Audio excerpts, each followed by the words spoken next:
Okay, hi, my ghoul friends. And before I get started, I have to tell you about my recent online find.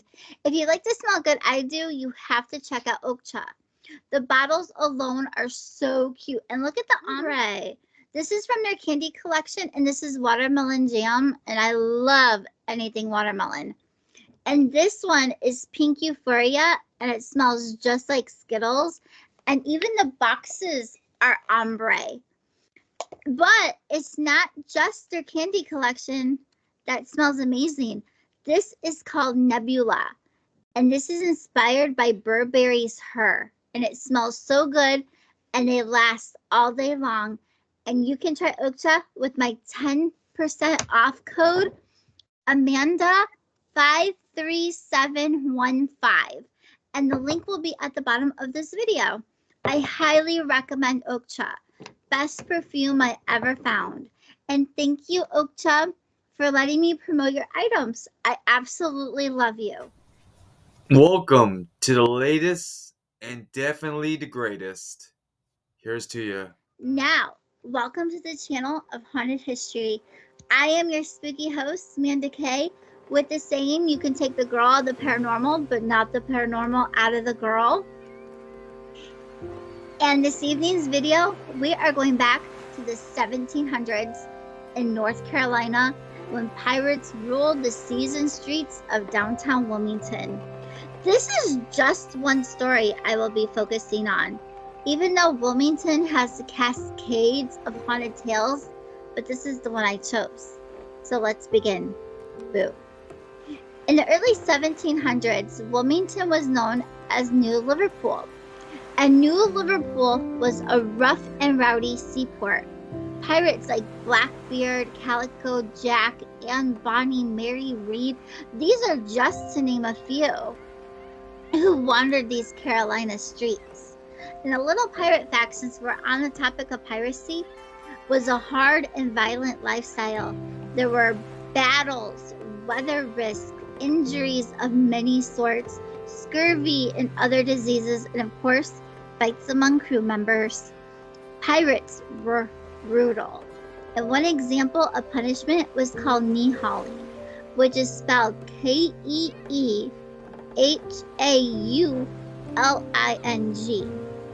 And the crew would tie off another crew's member's wrist with a heavy rope, and the rope would be dragged beneath the ship to the other side, then retied to the pirate's ankles.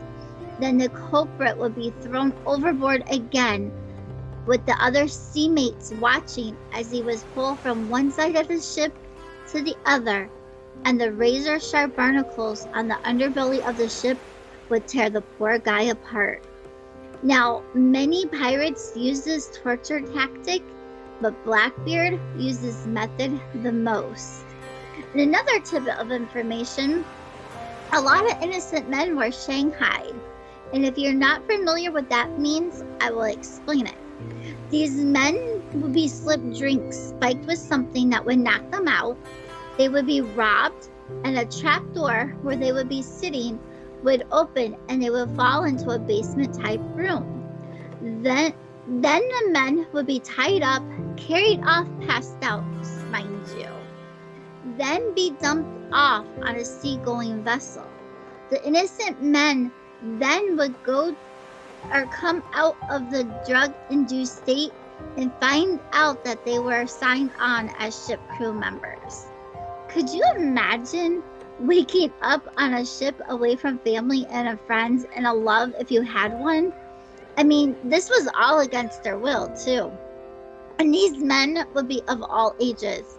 Some probably even had wives and children. It's mind-blowing to me, and I think I would be pretty livid. This Shanghaiing, though, was happening in every city that had a seaport. Now, I could go on and on about pirates, but I won't. As we continue, sea-weary sailors arrived daily in New Liverpool. They ventured to what was known as Paradise Alley. Picture the scene, right? You're sleep-deprived, weary, probably drunk as well, lollygagging, having a grand old time with your mates, Stumbling down the street, you hear loud music and noises of all sorts, seeing ladies dangling from the alley windows, catcalling to the sailors as they walk or stumble by. You keep going till you see a building, another bar called the Blue Post. The bartender, her name is Meg Gallus, mind you, and she's a giant of a woman. She stood over 6 feet tall, weighing 350 pounds. She had giant arms covered in tattoos, and many were from her very own sailing days. She ruled the Blue Post like a tyrant. That bar was her baby. I mean, with her size and her sailor's attitude, it's not surprising. And this may sound crazy, but I picture her as a tough covered Fiona from Shrek, but minus being green. Or I see her as the strong sister Louisa from Encanto, but add the tattoos. And here's something I love about Meg. Gallus are her name, and Gallus comes from the word gallows, and she earned the nickname by lifting offensive sailors by their throats, giving them appearance of dangling from the gallows. She's one lady I love to have in my corner, and I bet she was loved and respected by a lot of the ladies she protected. I know I would. There's more about tough Miss Meg Gallus when the sailors at her bar get too unruly. Not only did she just grab him by the throat, she'd take him out to the alley, slam the offender to the ground, curl her enormous arms or hands into a fist, and beat him senseless. Then rip off his ear with her teeth. Sometimes ears and fingers would all be deposited into large pickle jars that sat on top of her bar shelf, displayed as a warning to behave or beware. There were quite a few ears and fingers, wow, ears and fingers in these jars. Now we get to the rumor mill of what happened to Meg Gallus. As a sailor, I think your reputation would be somewhat smeared by being beat by a girl, especially one like Meg. Rumor goes, sailors rounded up and plotted Meg's demise. They went to her bar. They were wild and so out of control. Now imagine 10 or so unruly, obnoxious sailors with a grudge, and there's only one of you. And Meg was defeated. They ganged up on Meg. She had no fighting chance against this angry mob. Not a pleasant scenario. Her fate was fatal. They took her beaten, lifeless body to the alley, dumping all the jars of ears and fingers on her. Now, would you say that this is her karma for all that she did? I really can't judge this one, but maybe you can. But did Meg Gallus really pass on? Some say no. Her ghost still haunts Paradise Alley. Her apparition has been spotted at the Water Street restaurant, especially in the back near the ladies' room. She's still probably protecting the ladies in the afterlife. Weird thing is, she's only seen by men, especially when they happen to stumble in the wrong restroom. Blue Post is still there, but it's just a shell of a building now. But many wander to the Blue Post. But I wouldn't recommend being a sailor or a drunken one at that. And be mindful of your ears. Meg just wanna bite if you're misbehaving.